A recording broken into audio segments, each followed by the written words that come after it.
What's up, everybody? Welcome back to the Resolve podcast. We have Myke from NJ Gourmet. I'm going to let you take it away and introduce yourself.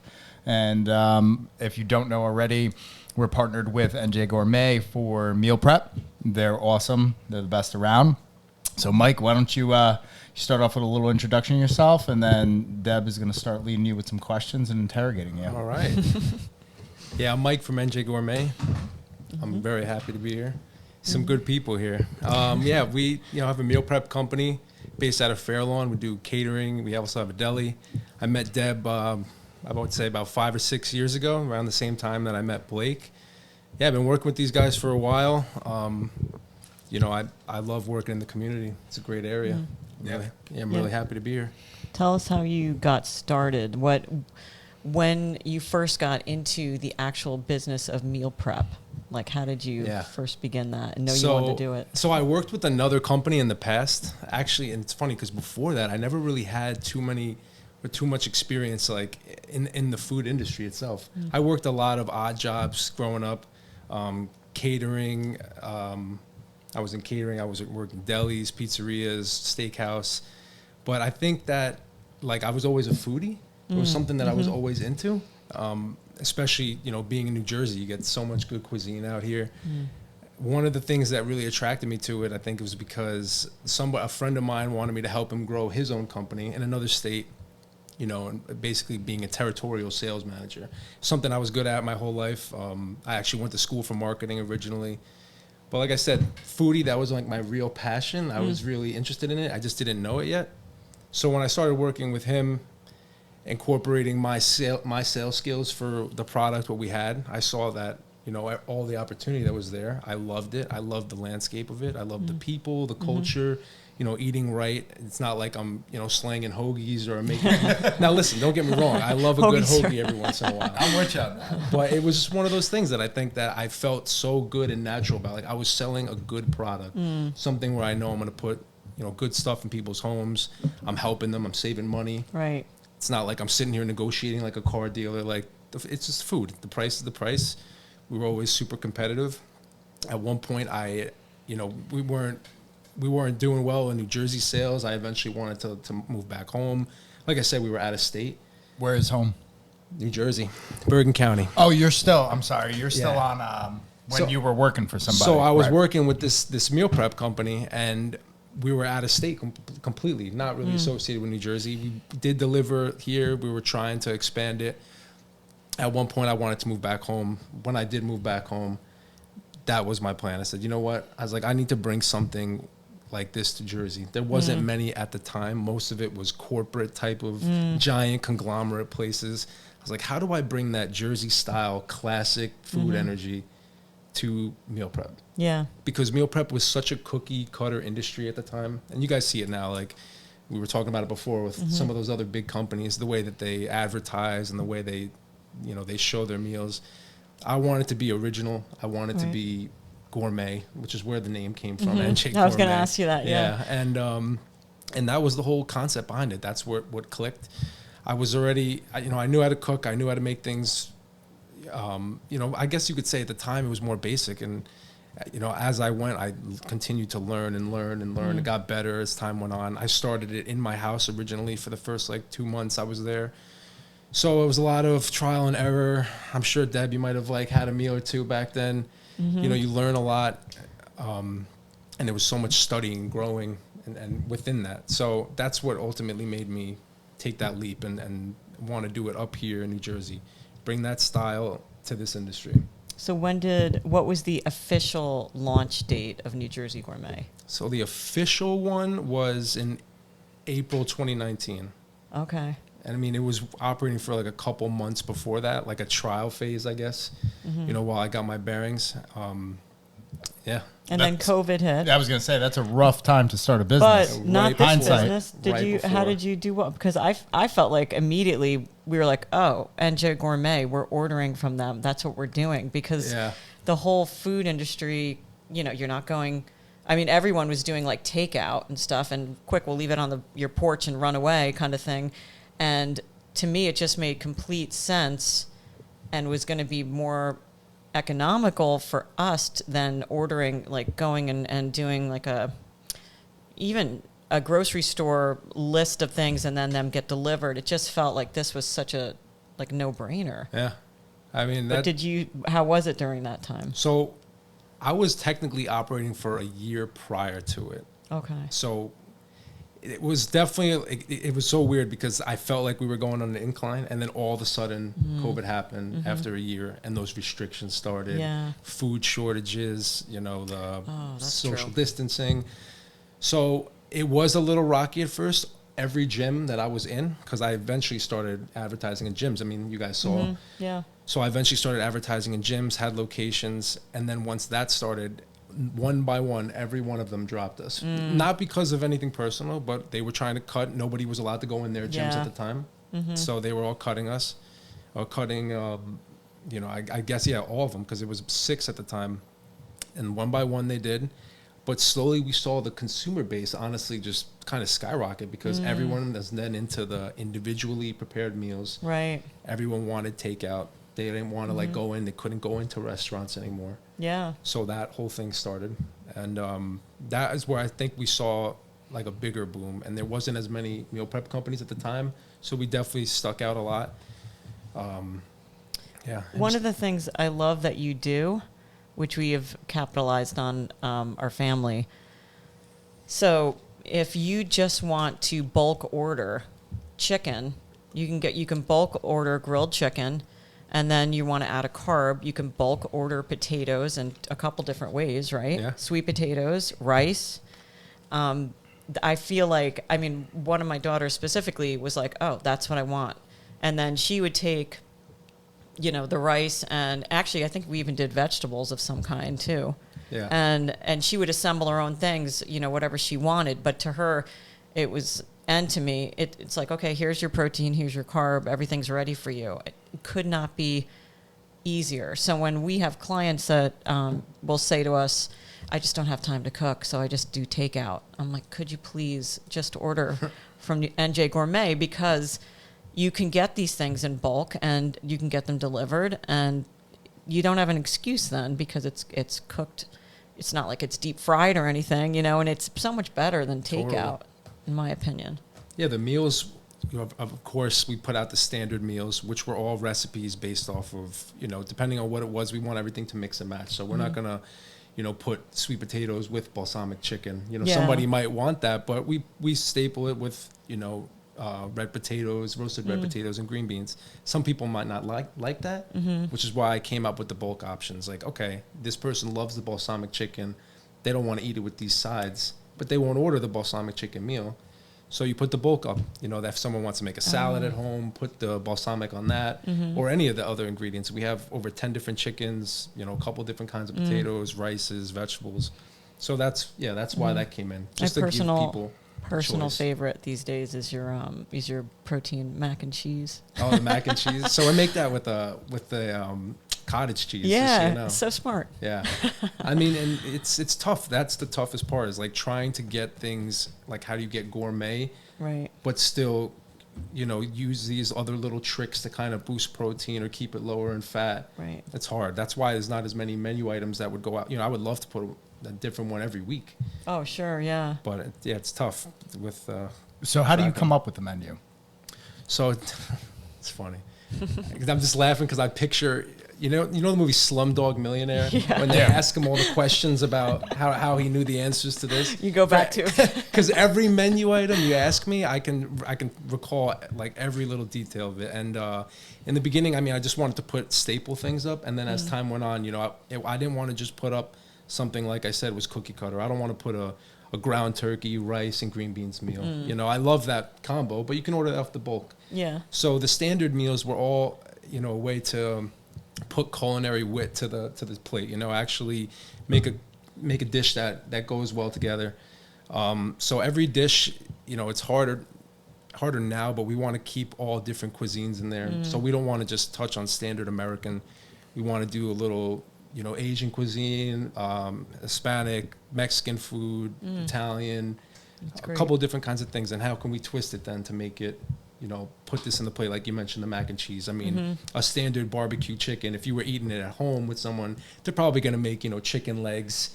You'll get some mac and cheese, but a little, like more, maybe like a baked mac and cheese, creamed spinach or something like that. But for us, how do we make it where it's, more macro friendly? So we use the low fat, high protein mac and cheese, plain green beans. We make our own barbecue sauce, and I use boneless chicken thighs. So that's kind of like how we'll formulate a dish, and we'll see what we're missing. If we pull something that, like, let's say teriyaki, which will never get pulled because people love that. But if we pull something like that, we want to put something back that's like that. We want to put something similar just to touch everything. How often do you do a new, like, bring in something new? I would say now at least twice a month. Oh, wow. Yeah. Okay. So the two newest things now are, what is it? The meatloaf we brought back. Wow. That was on like 2 years ago. We put it back by popular demand. And who would have thunk it? Meatloaf. You've seen Wedding Crashers, right? Yeah, of course. All right, that's always the first thing that comes to mind when you say meatloaf. I know. We had put up a reel with that, like, specifically because we were like, people mention it. So we had the picture of Will Ferrell. Meatloaf. Yeah, that's a great It's a great movie. It just made meatloaf iconic. I know, right? So the meatloaf's back. And then you have great breakfast too. Like I appreciate, the protein peanut butter pancakes and the protein French toast and things like that. I mean, there are these comfort foods, these really delicious things like pancakes and meatloaf and things like that. But you're looking for a way to make it more macro friendly, and I really appreciate that, because you can order from other places and it's completely, they're not thinking that way. And it's just good to know that that's how you're looking at meals too. Yeah, no, you're getting real pancakes when you order from other places. Yeah, totally. Yeah, but these taste great. Well, I meant that in like, you're getting a better quality with him. Oh, yeah, and then you're probably getting like buttermilk pancakes from the other place, which is not, because the whole point of what he's doing is tasty, but quality nutrition in it. Yeah. And that's a tough thing to bridge when you're trying to do these comfort food things. Yeah. So it's very impressive. Yeah. Those protein peanut butter pancakes, actually, that was like a perfect example of like figuring out a menu item. I was literally home and I was thinking about, different menu items. I'm like, how can I put more protein stuff on the menu, like with, whey protein in it, like a baked goods, essentially. So I thought PB&J for breakfast, peanut butter pancakes, strawberry jam. Strawberry jam. Threw the turkey patty in there. That's so smart. I can't even eat them anymore because during that trial period of taste testing, I was going to ask I'm you so that. sick of them. I love them. They're amazing. But it's so hard for me. I've eaten so many of them at this point. Now, that's a great one. Do you like just eat all your food because it's on hand, or are you so sick of it that now you're like, you don't even want to cook anymore? I'll be honest. I do still eat a lot, especially my wife. She'll eat a ton of stuff. She loves barbecue chicken. I love that. Yeah. She loves carnitas. She loves, my son will eat the pancakes. But it's definitely, it's hard to not eat when you're in there, especially when we were talking about saving money and just having that availability. When it's there, it's convenient. Sure. I can still work and get stuff done. But all I got to do is grab a meal. So who does the cooking at home? You or your wife? Well, her now probably a little bit more because I'm not home as much. But I still make at least one or two banging dinners during the week. I made penne vodka yesterday. They love my vodka sauce. So that's not one of your meals, right? No, you see, I've done that in the past. That's protein pasta, maybe. That we could do that. It's just that cream I don't think he made healthy penne vodka sauce last night. It sounds like this was real vodka sauce. I mean, the main ingredient is like heavy cream and butter. Yeah, so that's a tough one. But I've tried in the past to do that. What were we doing? We were basically taking celery root puree and using that as like the cream. Oh wow! To to get the color. Yeah. And to actually cook it down so that it had that same consistency. But those are tough ones. You get a lot of winners and losers. People will taste stuff and they'll be like, not for me. They want to get a penne vodka. They're gonna go. Somewhere else. I guess that's true. But we do also have one that's on the catering menu, and that's why I eventually put the deli and catering menu out, because as a foodie, I was like, I don't want to just be in this one sector. I'd want to kind of touch other things, show other capabilities. Right. Well, why don't you talk about the deli and the shakes that you got going on? Oh, yeah. Well, the deli is, that's probably, that's our newest addition. that was. So you have specials now too. Yeah, it's a spin-off of our like meal prep menu basically. So a lot of the stuff you'll see on there, you'll see in wraps or sandwiches, paninis. Like so, we have Cuban related, like the carnitas ones, like a Cuban carnitas. We have the blackened chickens on there. We got the taco salad, but in the big 1 pound bowl. Nice. So like I said, it's a spin-off of it. It's got a lot of different things. We incorporated the fresh juice, the smoothies. Oh, yeah. That's excellent. Yeah. So, and now at this point with, everything that we got going on, it was almost, like I said, to try to just get new audience. Mm-hmm. How do we get people to see it? This is not all we do. We also have this. And that's why we have the catering menu too. It's a little bit more, I guess you would say, like a classic style menu. Comfort food. Yeah. Typical stuff you'd see at a party. Okay. Yeah. So what would you say is your, like, top 3 very popular meals?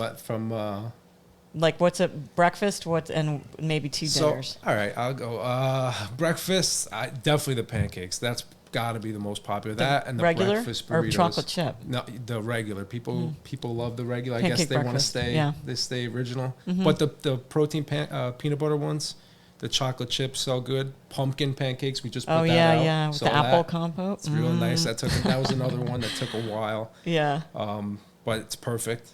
So that's in there. Those are probably like the popular items. Breakfast, pancakes. I would say lunch right now. Whenever the newest menu item comes on, that always seems to be the most popular. Okay. It's like people want to get the new, new exclusive thing. They want to try it. So meatloaf right now is definitely up there. Bang Bang chicken, barbecue chicken. You had a Greek one too that came out that was new. Which one? Right? The goddess salad. Yeah, that's good. We have a Greek goddess salad. That's something my chef Carlos put together. That's great. And that's the the other beauty of it is that I have now a big team, so I put up a bunch of stuff on the menu, but I allow other guys in my staff, to present a dish to me. That's great. Bring a dish to me, show me what we're doing. Mm-hmm. They know how to work the kitchen. These guys have been with me for years. So they'll put something together, show it. We'll go over the numbers. I'll try to adjust the numbers with them, look over the recipe. And then, we put up a big hit like that. So Carlos has been one of those people that have, really brought whatever energy to the table. He's got a lot of experience. He's been in the industry for so many years. That's great. So that's where the goddess came from. Okay. Yeah. And so meat-wise, you're thinking teriyaki chicken, big one? Teriyakis are huge, and I would say the burrito bowls always, yeah. You, what is the one that literally you can make in the air fryer for the breakfast one? The breakfast burrito? Oh, yeah. The breakfast burritos. I just made a video about that air frying. I'm not even kidding.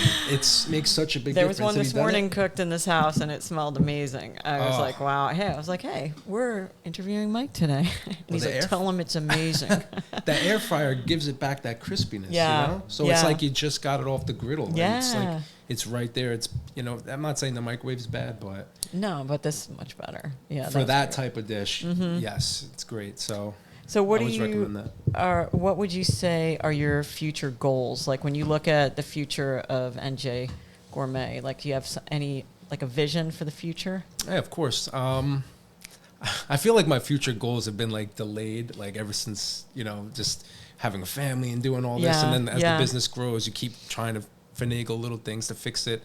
But so I'd say short and long term. Short term, we're trying to continue to expand the menu, make more offerings, and extend the hours during the week for the actual grab and go for the deli. That's the immediate short term. Long term, we'd love to see a bigger facility for the meal prep and keep the storefront location in Fairlawns solely exclusive for the deli and catering. Okay. Kind of give us more room. Obviously, budget's a huge thing, so trying to tackle those obstacles. But that would be the goal, because for us, it would allow us to really focus on the packaging. I'd love to get vacuum sealed without ruining quality. Let's get it out the same way that we're doing it, but let's vacuum seal every meal. Okay. Let's improve the labels. I want to have a full nutrition facts. That's something we're working on now too. And then also an app. That was something that I've been in the works with. That's going to take probably at least a year at most, actually. Okay. Building your own app? Yeah. Yeah. That would be associated with the website, a couple other cool features on there. But those are the short and long-term goals, I'd say. To make it easier for the people. I really want to make the experience, of course seamless. we want to, of course we want to have a good business. We want to grow. We want to make money. That's how everybody eats. That's how everybody, we have all the workers that have families. So But for us, I mean, the most important thing is, the people that are eating it, the customers. Sure. We don't want to be a company that looks at like, we're not representing our product well or scammers. We want to put out the best, give you the best options, make it easy, seamless. Good. Do you have any aspirations of course, still keeping NJ Gourmet, but breaking out into something like more traditional in the food and culinary world, like a food truck, a restaurant, something like that, where you don't have to stick to the confines of macro-friendly meals. You can be a little bit more creative. Great point. No, it's a great question. I would love to do something like that. I've thought of like little small type of places, even if it's just like a exclusive type of restaurant, I'd guess, nothing fun, like fancy, but a smaller place, sit down where we can change the menu, keep the menu small, affordable. Food truck would be great. The food truck has you could even do that as NJ. I know a lot. You don't of even have to branch out. There's so many little types of things that I think we can do. I've thought of baking, which I actually have like we have a branded LLC already, for it. We've ran tons of recipes, me and my team. I mean, if you did like protein-packed baked goods, I think you'd make a killing with that's something that's in the works right now. Because everybody is looking for that sweet tooth hit. Oh, totally. Protein brownie. Yeah, that doesn't taste like cardboard, but is good still, and you don't feel that guilty about eating it. It's hard, especially now. I mean, every baked good that you find has tons of extra preservatives in it. Sucralose and like, all that stuff. you see some of these bigger brands, you'll see like the cookies in 7-Eleven or whatever at the gyms. I don't want to mention any brand names here, but you'll see some of these brands. And I think we got one sitting on the counter over there. That's not that good. Yeah, but I sometimes get them hoping that they're good because maybe the reviews say they're decent or whatever, or or maybe I'm just fooled by the ad. And he's like, forget that. It's true. Like, I get it, and I'm like, this does not taste like I'd rather eat a regular cookie. I mean, the best thing that I've had in that realm is by Legendary Foods. They have tasty pastries. I let you try it. They have like fake Cinnabons and fake Pop-Tarts. But their selling point is there's 20 grams of protein in it, and I think 4 net carb or something along those lines. But the fat is higher. Yeah. But they don't taste bad. So if you were to have a real Cinnabon and then eat that, you're going to be like, oh, this tastes like shit. But if your palate is used to it and is not as sensitive to sweet or is sensitive to sweet, it's not half bad. But it's tough because most of it's garbage. The fat, the reason they do that is to keep it moisture. Yeah. Doesn't butter, crumble and all oil, that. whatever it is they're using. But yeah, a lot. That's where we find the obstacles too. Trying to lower that because I mean, at the end of the day, that's the stuff that's going to make things flavorful. So to lessen that is hard. So there is a potential for an NJ Gourmet spinoff. Definitely, we've worked on it. I've talked about it several times. Just takes time. We're still small. Like there's only about. I have about 20 staff members, full and part-time. In the kitchen, full-time, talking about 12 people a day, basically. Wow. But sometimes, if we're on a shorter week or whatever, depending on how many things are going on, just trying to like get hands in everything is so tough. Are you open 7 days a week too? Well, we're open 7 days a week. Our busiest times are obviously like Friday through Sunday because that's when the meal prep's going on simultaneously with the deli. Yeah. Saturday and Sunday is a madhouse there. But like during the week, we're open Monday through Friday, 8 a.m. to 3. You guys come there before on Mondays. Got that's tour, like when we got the grab and go deli stuff happening. Very nice. But even with that, we obviously have to stay within budget. Like if I was one of those people that had tons of capital that to be able to, hey, I can afford to lose X amount of dollars on, bringing in this extra venture, paying for staff, labor, that would be one thing. And that's one of the things I'm working on. Like I want to be able to do that because you got to know once we're launching something new, we're going to probably take some losses in the beginning. Absolutely. So I got to kind of prepare for it. I have a family, so trying to work. But look, we're in good shape. We're working towards the goals. We continue working. We just also don't want to stray on the food quality. It's tough bombarding us. Meal prep there's a lot of work in it. Yeah. So let me ask you this. If somebody came to you and said, listen, I'm on the ketogenic diet, what would you say for them to do? So I usually ask, when someone mentions that, I usually ask them, like, who have they spoken with regarding it? Like, just because sometimes people will just like see something that they see online, like on Google. Hey, I need to go on the keto diet. I'm like, why are you telling me this? Because you see it online. But I'll ask them, have you spoken to a nutrition coach or, dietitian, somebody? Once they give me like a breakdown of what it is they look for, then it's easier for me to do, because we're not licensed nutritionists or coaches. For us, our what we know is the food. So I could tell you, hey, if you're looking for X amount of calories, this is what we can do. So for someone that's looking for keto, I mean, it's high fat, moderate protein, low carb.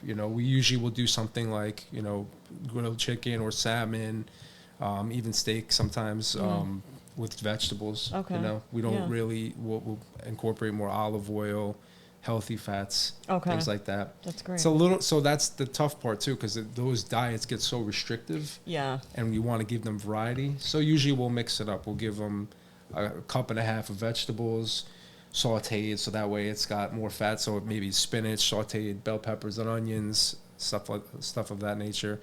And then we'll incorporate different meats to make it so that it's not boring. It's flavorful, and we'll keep it low carbs. We won't add rices or potatoes.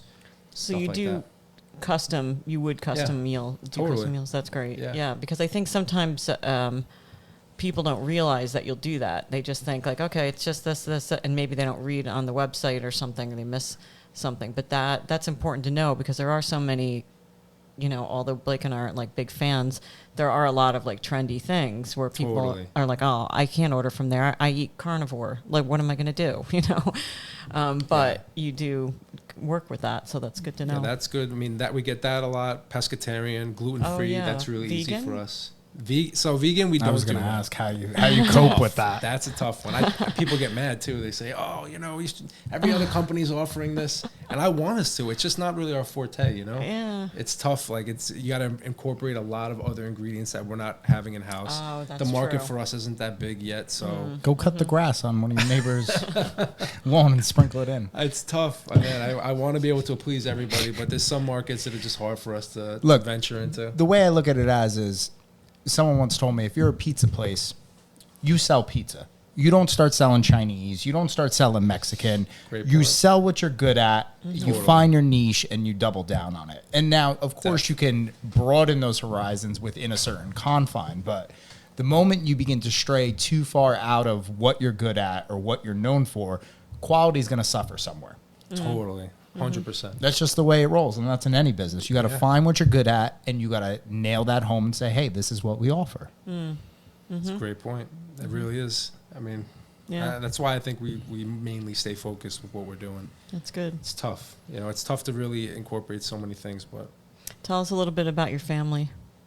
Oh, my family. She's watching.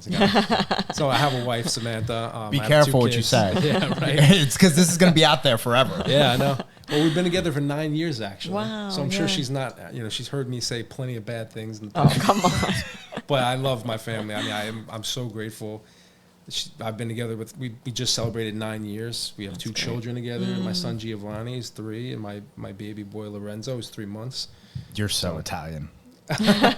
Are you? Half, actually. Yeah. Wait, what's the other half? Greek? I'm half Italian, half Mexican. Really? Yeah, my father's full Mexican, my mother's full Italian. Both very authentic of their own cultures. I just learned that too. That's great. Everyone thinks they're shocked. I thought you were Greek because Arabic or Greek? Because the way Myke is spelled. Myke with a Y is... I guess they want it to be different. I don't know. But it's Mychal? Correct, yeah. Yeah. Exactly. Oh, I got to change your name on my phone. But you go by Myke. Right? That's where, that came in, I guess, when I was younger. Someone was like, why do you write it with an I? Write it with a Y. I'm like, that's a great idea. Oh. So then I stuck with just that. 6th grade, I remember the person who said it too. Oh, my God. That makes a lot of sense. Yeah. Okay. So that's where the Italian names come from. They're both families off the boat, first generation, my parents. So. Yeah, that's where you get your good cooking from. You got the best of both worlds. Yeah, it's funny. We let me talk about my grandmother who passed away before I started this. My father always say, she'd be so proud. Oh, yeah. Hits me with that. But I know. I think about her all the time. I'm like, damn, I wish she could have had this. Yeah. But yeah. So, that's great. It's amazing. Is any of your cooking influenced by home recipes or traditional recipes from your family that you obviously had to tweak a little bit, but the foundation came from there? Sure. I would say, so a lot of the things that had happened, like, with the pasta dishes, I guess you would say. So like when we put a bolognese on, the original recipe was similar, I guess, not to like a family recipe, but to what I believe our style is. I was never like handed down recipes or whatnot. You know, like they hand me a book. Here's all the recipes. But my mom always threatens me. What are you gonna do with all my recipes when I die? Who's gonna carry on the tradition? But you gotta keep them, man. You gotta keep it going. I actually started my own recipe book now for my boys. Oh, that's great. So, you know, my wife, she's like so big on buying me all these like little knickknacks and calendars and little like folders. So, you know, I put it to use. It's got the word recipes on the top. It's always like great. bullet marks. There's the So next business plan right there. NJ Gourmet cookbook at home. Oh, that's genius. I thought of ebook before. Ebook, too. Yes. I was going to say. Oh, man. Sell that on your website. You don't even need a publisher. You know how it is, though. You come up with all these different ideas. You're laying there at night. You're like, you know, I should do When this. do I have time for that is what I always think when I But you keep them on the to-do list. You know, you keep those, like you call them, aspirations. Like, I know these are my goals. I'm only 33 now. I have so much time. Like, I'll figure it out. That's great. We'll get there. So, you know. Okay, so you started NJ Gourmet when you were 29. I was 28. 28, 29, all right. So, yeah, it's wild. Wow, and you came from another place, but when you left that place, was it amicable and everything was Like okay? with them? Yeah. I mean, of course, like, I think he was really sad to see me leave at first, but the company was in a place where he already knew I was trying to leave the area. Like I said, we were in another state. I moved, I left. I had a great job. I was working as a sales manager, but it was for like a warehouse, a bathroom manufacturer, a big one. It was something that like I was good at. I knew I was good at sales. I went to school for marketing, but it wasn't what I wanted to do. When I went down there originally, it was something I fell in love with, and I think ultimately seeing me leave, maybe it was sour in some ways, but look, there was no hard feelings. We're still cordial, but you were really good at what you did. As far as like when you walked into the gym when I was working there, I was like, we should go with this, because the way you spoke about everything, I think it really made the decision to have you guys as the meal prep people there, and then I'm so glad that we continued it when you started on your own. Yeah. And having that fridge in there and stuff, that was great. And then a lot of people, I think, just that convenience of it, like that's why, like I keep my mind keeps going back to the food truck, because I wonder if you had a food truck with meals like you have. Listen, pull up to one of those huge buildings with like 1,000 employees in it. Have somebody at each floor put up the flyers. We'll be here from 1 to 2. People who wouldn't go down and get and if you have like a reasonable I don't know, price for a meal, it's great. The only obstacle for us there has been obviously finding a truck and then zoning, figuring out that type of thing. Yeah, you need the permits to post zoning, up in certain areas. But look, those are all things that we can do. Yeah. But that's been like, I guess you would say, one of the main things we talked about: food truck, baked goods, and then possibly like a little niche restaurant. Well, even the food truck could double down for like something like an event. Oh, we're going to pull up with the food truck and totally. You ever watch that old Netflix movie Chef? Chef, of course. Yeah, I've seen it about a million times. I loved that. I had to watch that for a class. That was a good movie. Yeah, I love movies. What about The Bear? Did you watch The Bear? I've seen. Cause there's episodes. Do you feel like that's your life? No.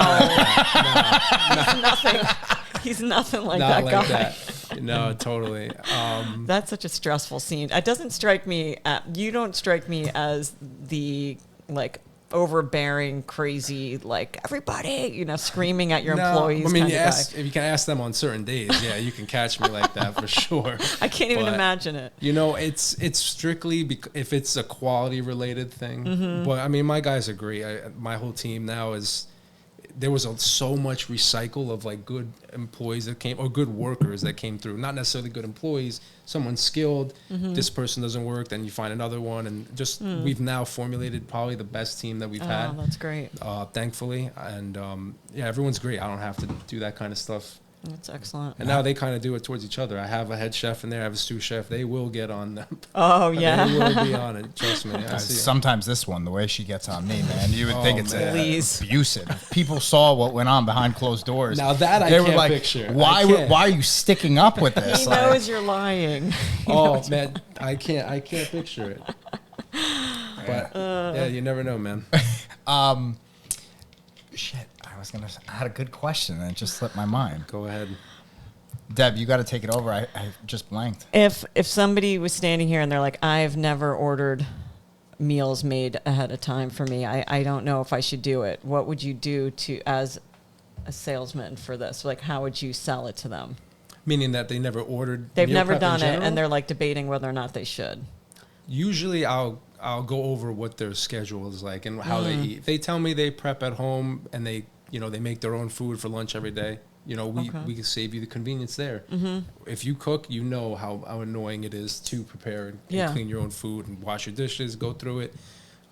Fridge space we've talked about. And then if it's somebody who tells me that they order on Uber Eats or they go out and buy a sandwich every day, I'll tell them, hey, this is clearly not the right path. You can have this, save yourself the time and gas, save yourself the extra delivery fee, save yourself the trip to wherever you're going. Yeah. Order something that's healthy, right, convenient. It's right there. Those are usually the two things, and plus it's affordable. I mean, you're getting gourmet quality food at fast food pricing. You're gonna go to McDonald's and buy a Big Mac meal, whatever. You're gonna spend $11, $12. Yeah. You can get a balsamic chicken for $12. Yeah. You'll have that in there. It has. Like, I love that you have these sides. Like, what was the one I just had with chimichurri? There was some kind of like little green. Which one? Like, I just had it. Green sauce. Oh wait, no, not the taco salad, right? No, I don't think it was taco. I've had the taco salad. Got jalapeno crema. That's good. That's a classic. That's kind of a spin-off of like how I learned from my family. I mean, I just think that you think of all the things to go with it too, and you're not just like, here's your chicken, with the vegetable on the side and rice, and it's like super plain and like boring. It's not. I mean, that's why I'm such a big fan, because what you order is really what you get, and it's always quality, it's always great, and it's very satisfying. And it's also like, for someone who's looking to eat well, it's like, here's your portion, and because you didn't make this yourself, you're not like going back to the bowl and getting like another whole huge thing of potatoes or whatever. You have it here and you eat this, and then you're good. And if you're not, like, at first I'll tell people, like, eat it and then like go 15 minutes, like go away for 15 minutes and see if you really come back and you're still hungry. Because sometimes people are just like, I think I need to eat more, but they ate it really fast, or they're not mindfully eating at all, so. That's what I've noticed with a lot of people. They'll say sometimes, some meal might not get them full. Mm-hmm. I'm not going to judge, anybody's physique or something, but if most of the time it's because they're so used to eating higher calorie meals. Yeah, yeah. 1,000 calorie meals or 1,000 calorie sandwich, like I said, or bacon, egg, and cheese, whatever. Yeah, totally. What's the average calorie on one of your meals? Is it like about 450, 500? Yeah, we try to stay in that range. And I was on the lower end in the beginning, but that was another thing that I wanted to do. I wanted to make meals that were a little bit bigger, not like some of the other meal prep companies you see that gives you a half a cup of potatoes. Yeah, you're going to get 3/4 cups with us, 3/4 cup of rice. That's like standard. Half cup of vegetables. 4 to 5 ounces of meat, depending on which meat it is, or 4.5 to 5. Do you base your serving sizes off of raw or cooked? No, cooked. What do you mean, for like portion, like macros? No, cooked. Of course, you have to. Yeah, you have to do it that way. Okay. Yeah, and you lose a percentage when you're cooking. So if you have a little side that's in a separate container, like say the pancake syrup, I like how you're like, add 20 carbs if you're gonna use the pancake syrup, because sometimes people are like, I don't even need it because these taste so good. Like,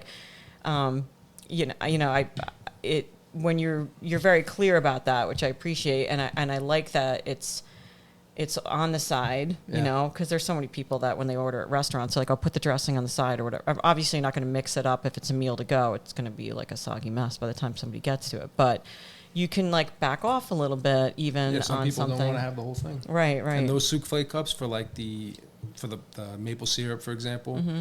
That's 2 tablespoons in there, so I think it's 20 grams of sugars, which is all carbs, as you guys know. So, yeah. That's why we put that there. But that's one of the things that I'd like to improve, like get a better nutrition fact, so that way people say, hey, I can use half of this, or one cup has 2 servings of X amount. Yeah, things like that.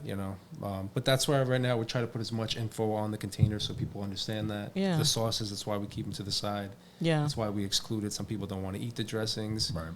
Yeah, it's great. Have you picked some gyms back up again since COVID? Like, were you able to regain that clientele, or you've now shifted more to just Gen Pop? Well, I work with you guys, obviously. Yeah. And then there's another gym over in Allendale we work with. I've known him for years now. And then we cross promote with a couple of like, you know, other gyms. We'll do like events together, whatnot, giveaways, stuff like that. But we're not actually retailing in any locations right now. Okay. No, just the one in Allendale. Okay. If you had to make up your personal favorite meal, what would you have? It's tough. I mean, what would you even make if it's not even NJ Gourmet? Like, what my would you say is personal your meal, favorite? like at home? Oh, I mean, I'm a big steak guy, so I love to just like probably my most classic thing is, I mean, I just like potatoes, grilled fillet, or I'll sear it nice in the cast iron pan, and asparagus. Very simple like that. I also like pasta dishes. Sometimes I want to get creative and do other stuff. But my absolute go-to is fillet and potatoes. Yeah. You know, like, or meat and mash. So this is definitely a very ignorant question on my part. So take it with a grain of salt, but let's hear it. Do you classify yourself as a chef? Absolutely. Okay. Absolutely. Yeah. So, like I said, I don't have necessarily culinary experience where, schooling experience. Right. Like I wasn't actually in, you know, I'm not comparing myself to Gordon Ramsay, but neither did he. So I have so many years now under my belt of recipe development, you know, actually executing within the kitchen. And, you know, not to mention, I have had to go through countless certifications, classes, teachings. I've researched and studied my ass off for years, like when I first started, even prior to that, just to understand the whole culinary, to really like, you know, boost my knowledge. And then just over time, I think the most you get from learning is through experience. So working with other chefs, collaborating with other people, which I've done even prior to NJ Gourmet or at NJ Gourmet. So, and now especially, I mean, my main role there is I'm the executive chef. So I control the menu. Right. I control the inventory. I control food costs, food waste management. I'm very good at my job. Not to toot my own horn. No, like, of course. I've got a lot of skill at it. We agree. I've been doing it for so long. You wouldn't be here if you weren't. But, you know, people ask that all the time. You know, they're like, you know, I'm not going to come in with like one of those little French chef hats on. But right. And the only reason why I know you were going to say but the only reason why totally I ask is because it's falling under like this different category that when people think of cooking and chefs, they don't appreciate necessarily what you do. We don't get the same respect. No, exactly. And I believe you should, because in some ways it's a harder, it's tough. You know, craft to do because of the confines that you're stuck in. You're not just dealing with mixing and matching ingredients for taste. You have to also take in consideration for nutrition. But it's funny when people think of chefs, they think of, like how you said, the Gordon Ramsays or the high class restaurants that you're spending $300 for a meal, $400 for a meal. When in reality, you know, you're on the same level. It's just a different area of that. Yeah. I mean, and like guys like Gordon Ramsay are actually probably like one of my bigger influences. Like I've seen every show of his. Of course, like you look at his, he's got a private cookbook that he's got online too on Amazon. I've went through that a million times just to like to listen. I just love to always educate myself with that. Said? Yeah, of course. I mean, I love his style. It's a little different than stuff that I do. But, you know, his methods, if you watch him, everything that he does cooking-wise, he's got great methods. So that's usually where I'll go learning. Like, I'll try to explore different ways of cooking to not only to boost quality, but for efficiency. You know, in the kitchen, you have to be efficient. When we're doing as many ingredients as we are, 60-plus menu items, everything from scratch. I mean, it's from Wednesday. Is that how many? 60? Wednesday through Friday is all prep days. Wow. So weighing and cutting, just think about it, 35 pounds of roasted red potatoes or 40 pounds. Just that. That sounds like a nightmare. Every other little thing. My sisters you gotta add into. I don't know if I ever told you this. They're in a meal prep business, but they have to get all the things prepped. It's called the Dinner Club, but they will go and people go online and are like, I'm going to make chicken cacciatore, I'm going to make this Mexican dish, and they pick a bunch of dishes. They go in, everything's cut and prepped, and they just assemble it and they bring it home. So it's kind of a social thing. Totally. You can bring your friends and bring home 6 main dish meals. But I think they're in Chicago. So I think they're kind of going out to the already made meal thing. They're kind of starting to fade out the customer part where their customers are coming in, because that's hard, I think. Totally. But it's a lot of work. You know, if you have something like go bad, like a thing of chicken or something, that's like, no, like it could be like 20 pounds of chicken. It's like those little things that people don't think about. Chopping jalapenos, things like that. Especially when you're keeping it fresh. I mean, we're not using frozen stuff. Right. So everything is on a time clock every week. You know, like we're fighting against the clock to make sure everything goes out. And we're pretty good at that. You know, I've got a good management system for that right now. But that's tough. Wow. Tough business getting beating the expiration. So how do you do it with fish? Because I know you have some fish items, and fish is tough. Tough. I mean, Salmon's super. Great. Yeah, you know, we don't order in too big of like, you know, bulk of that. I mean, we're only going through 100 pounds a week, but we also we have to pretty much everything we're making for that is getting divided, and everything is getting cooked by the end of the weekend. Wow. So you have your lemon herb salmon, you have your parm crusted salmon, blackened salmon, simply. These are all things that people are ordering from us. So pretty much every little bit. And then the scraps, like the tail pieces that we dice up, that's what we're using for the salmon burgers. So those pieces, you know, we're accounting for every little thing. Nothing can go to waste. Everything costs money. You have to make it. You have to make it work. And not to mention, I mean, like I said before, we have tons of people that are coming in now for the grab and go. If we at least have a little extra, I'm like, okay, I could put this out. If we have extra raw salmon on Monday or Tuesday, we can make a little lemon herb salmon or a couple more blackened. You know, so that's the thing now. That's why we were able to incorporate that. Limits the food waste. So how many meals would you say go out on average a week? Right now we're looking around like 3,200-ish, about that. Wow. Yeah, it's a lot. So I mean, between Sunday and Monday, that's the meals are going out. I mean, when I used to cook at home, it was like 60 meals that would go out. Wow. I had like 3 or 4 people that I was doing 20 meals for. What's the average number of meals that you would say is the most that people per order? Yeah. I'd say the average is like 10 meals. Okay. 8 to 10. People stay like $100 order. That's usually people are around there. I mean, I tell people, even if you just get one a day, just to alleviate, like, thinking about when you get home late from work, what am I going to cook right now? Okay, I better just get something on the way home. Like, I just say to them, can you imagine if you walked in the house and all you had to do is heat up a meal? Like, think about that. It's so much better and better quality, better, healthier meal than whatever takeout thing you're going to grab, and the cost, too. Because you're never going to get something, you know, when you're getting takeout, especially I have a couple clients that work in the city, for them to grab something to eat in the city you know. Oh, it's crazy out there. Bring it home and stuff. It's just so much smarter to use you guys, so. If you could go anywhere in the world for a culinary experience to take something away from that culture, I already know my answer. Where are you going? I got to go to Italy. Of course. Okay. And what were you thinking I was going to say? No, I don't know. I mean, I've you know, the seafood over there. I'm not a big fish guy. I love salmon or you know, some types of whitefish, but the seafood over there is so fresh. The way, like, because they're not importing anything. It's all from their waters. But obviously handmade pastas over there, good meats, everything cooked, crafted with love. They don't use certain ingredients over there that they use here. But I'd probably say there. I mean, I also, if you're going to say like in this country, I already feel like we're in the best capital of the world for good food. You know, Jersey and New York. Really? I personally, I mean, you can go down south and catch some barbecue, obviously. I think we are too. I think we're doing pretty well. I think Jersey's good for the obvious of the tri-state area, pasta. And also listen, we also have some great steakhouses out here. Fantastic restaurants like that. Yeah, people will underestimate a lot of the places. Yeah. I think we're good, we're in a good spot just for the country. I feel like we're one of the tops, I'd say. But down south, barbecue, you can never go wrong. Yeah, it's different. Everything's different, I think, when you go south. It's a little bit less healthy. Probably, yeah. I don't know. Well, it's all in the culture. Food is very rooted in the culture that defines an area. Yeah.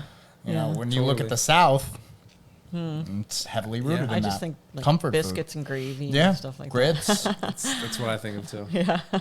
It's delicious. Fried chicken and waffles, favorite. Still have never had it. I love it.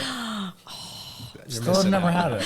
The maple syrup, you got to drizzle it on the chicken. I can see how it would be good. It has to be, the chicken has to be really like crunchy, really good. Like the best I ever had was this place called Hattie's in Saratoga Springs in New York. And it was just like, you know, you sat at a table that had like a red and white checked tablecloth and stuff, and it was so authentic. I thought it was so good. And those are the great spots, the authentic ones like that, right? Yeah. You don't just go to a diner and order it. Love me a good hole in the wall. Hole in the wall is the best. I love it. I don't need the $300 pretentious dinner. Like totally. A good hole in the wall where I spent $80 and I'm stuffed to the gills. I love it. That's the way I like to do it. Yeah, totally. All right. So if somebody is new to this, and they're coming in and they want to order from you, just go onto the website and. Yeah, I mean, most of the ordering's done through there. Like I said, an app will be available in the future, but for now, mynjgourmet.com. And then in store, of course, also. Mm-hmm.